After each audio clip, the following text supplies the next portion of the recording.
ഓണത്തിന്റെ വരവറിയിച്ച് കേരളമാകെ അത്തപ്പൂക്കളം നിറയുന്നു.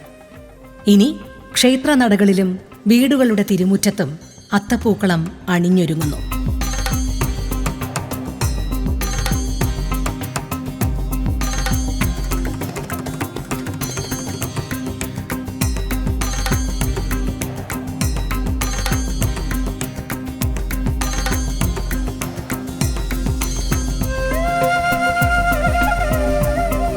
തൃക്കാക്കരയപ്പന്റെ രൂപം മണ്ണുകൊണ്ട് നിർമ്മിച്ച് പ്രതിഷ്ഠിച്ചാണ് പൂക്കളത്തിന് തുടക്കമിടുന്നത്.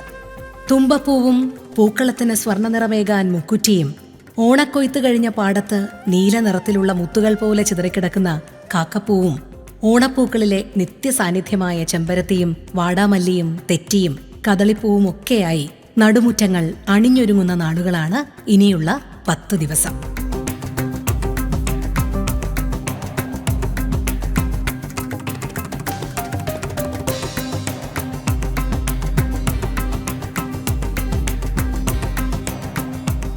പൂവിളിയും പൂവിടലും ഊഞ്ഞാലാട്ടവും തിരുവാതിരക്കളിയുമൊക്കെയായി വീണ്ടും ഒരു ഓണക്കാലം. കൂടെ പ്രതീക്ഷയുടെ വരവറിയിച്ച് വാലിട്ട് കണ്ണെഴുതി ഓണക്കിളിയും വരവായി. അത്തപ്പൂക്കളം ഒരുക്കുന്നതിന് പിന്നിൽ പല ഐതിഹ്യങ്ങളും പ്രചാരത്തിലുണ്ട്.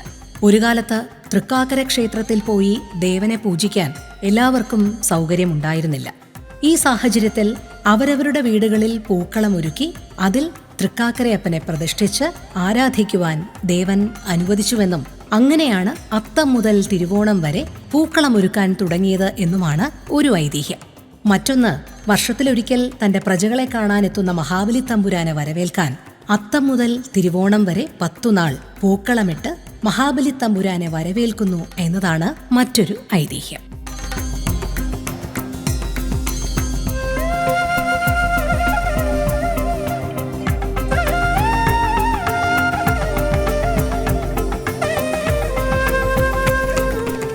എല്ലാ ജനം TV പ്രേക്ഷകർക്കും ഐശ്വര്യത്തിന്റെയും സമൃദ്ധിയുടെയും ഓണാശംസകൾ. ഇന്നലകൾ ഇന്ന് powered by hotel Chitra, pure vegetarian, Marthandam, Kanyakumari, Nagercoil.